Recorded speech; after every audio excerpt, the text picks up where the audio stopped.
Assalamualaikum dan salam sejahtera bersama saya Sarah Ismail dalam Buletin MBI edisi ke-22.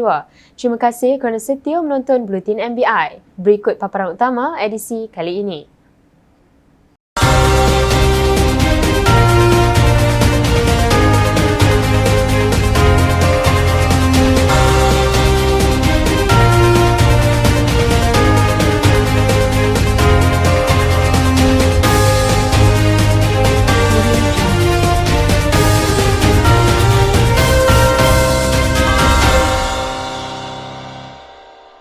Industri seni visual akan diperluas di Bandaraya Ipoh.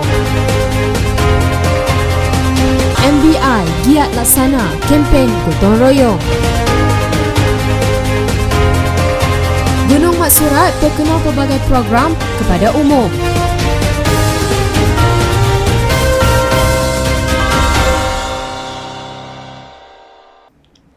Selain melahirkan kepelbagaian keunikan budaya, industri seni visual mampu menjadi pemangkin utama kepada pertumbuhan sektor pelancongan dan kebudayaan negara. Menyedari hakikat ini, Majlis Bandaraya Ipoh MBI bersama Lembaga Pembangunan Seni Visual Negara LPSVN telah menandatangani Memorandum Persefahaman MOU bagi program seni visual kontemporari. Menurut Datuk Bandar Ipoh, Datuk Rumaizi Baharin, pembangunan industri seni visual negara kini semakin mendapat perhatian terutamanya pelibatan generasi baru yang mampu memacu kelestarian ekosistem seni visual secara mampan. Ini akan menjadi salah satu lagi produk. Bukan sekadar produk seni tapi produk menarik pelancong ke Bandaraya Ipoh. Dan macam kata tadi dari Datuk Kesyu, Ipoh kita akan gerakkan aktiviti seni ni. Bukan kalau boleh Datuk buka sekadar di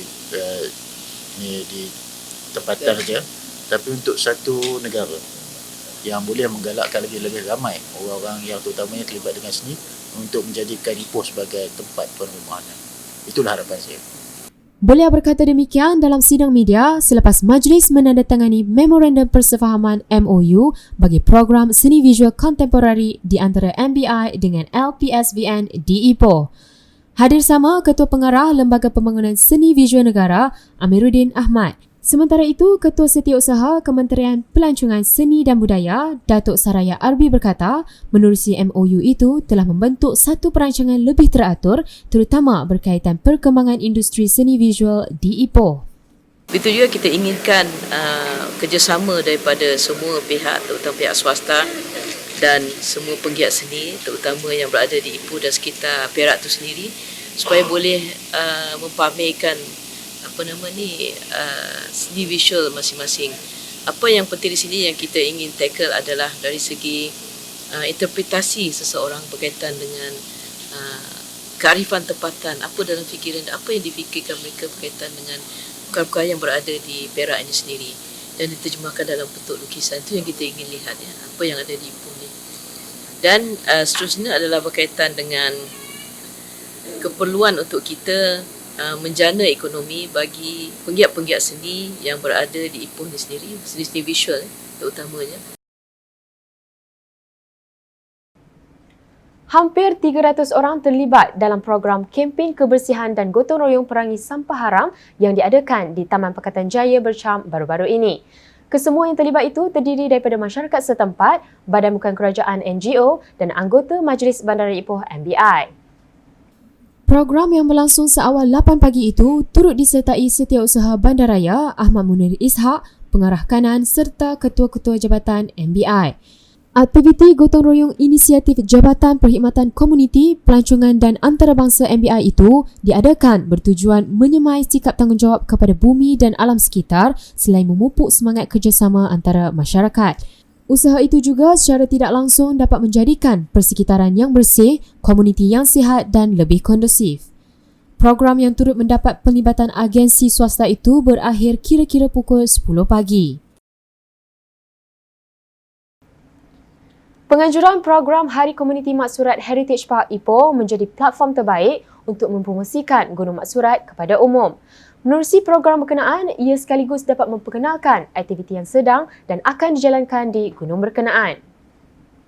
Dalam satu kenyataan, Pengarah Urusan Maksurat Heritage Park Ipoh, Rimba Management and Leisure Sendirian Berhad, Megat M. Shahrin berkata, penganjuran program yang berbentuk santai mesra itu merupakan usaha sama beberapa komuniti di Ipoh dan sekitar Geopark Lembah Kinta.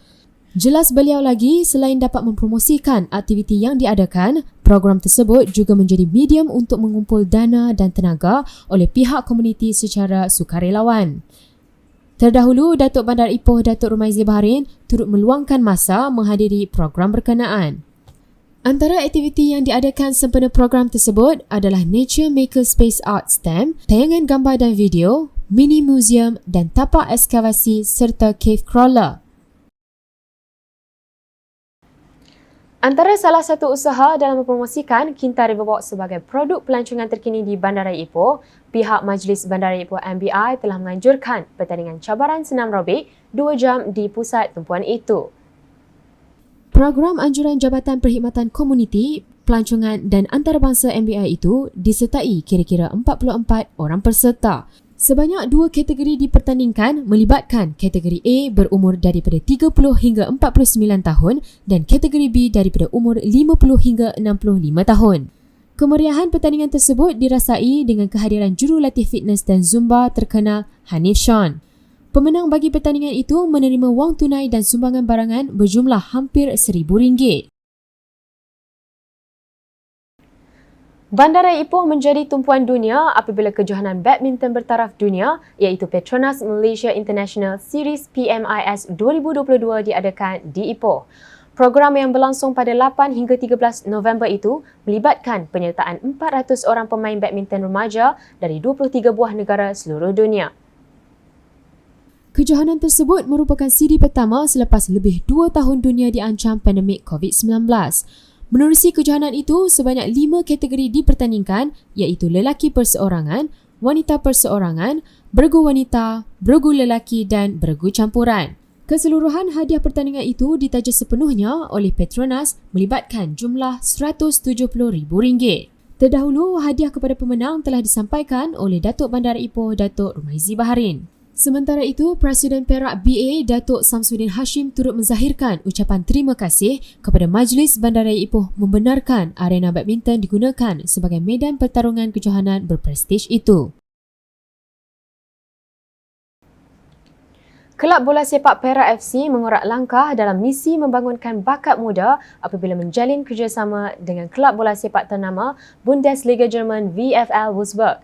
Pengerusi Perak FC, Datuk Seri Abdul Azim Muhammad Zabidi berkata, kerjasama itu ditemeterai menerusi Memorandum Persefahaman MOU bulan lalu yang berakhir Disember 2023. Katanya menerusi kerjasama itu, kedua-dua pasukan bersetuju membangunkan kelab termasuk menghantar jurulatih dan pemain ketika pramusim selain menyokong kem latihan. Dalam MOU itu kita telah menyatakan 3 areas yang kita ingin bekerjasama dengan Wolfsburg. Pertamanya pembangunan remaja, pasukan bola sepak remaja kita. Keduanya ialah transfer of technology dan ketiganya merchandising. Merchandising ini ialah jualan baju dan topi dan sebagainya. Dan kita mungkin akan menjadi dia punya source ataupun point untuk menjual Wolfsburg-nya inilah pakaian, baju dan kita harap tim bola penyokong bola sepak Perak FC akan terus menjadi penyokong kepada Wolfsburg juga. Beliau berkata demikian ketika ditemui media selepas mengadakan lautan tapak di Stadium Perak bersama Naib Presiden Kanan VfL Wolfsburg Andreas Cruz.